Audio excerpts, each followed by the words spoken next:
Sino dito pinanganak na may trust fund? Tawag na lang ang sagot niyo sa akin. Wala? O di pare-pares tayo.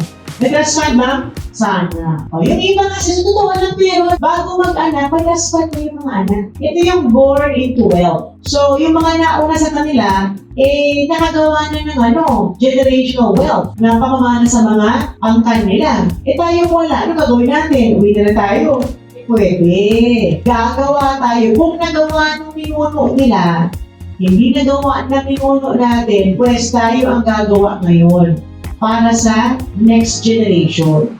So when I talk about generational wealth, don't think about experiencing the fruits. I don't think about experiencing the fruits in my lifetime. Basta I'm gonna keep building. And for me, the process is the reward. Now, if I get to enjoy the generational wealth that I will be building, bonus na lang yan. But according to history, lahat ng mga nakapag-build ng generational wealth talaga na napakalaki, hindi naman nila talaga natamasa yan in their life.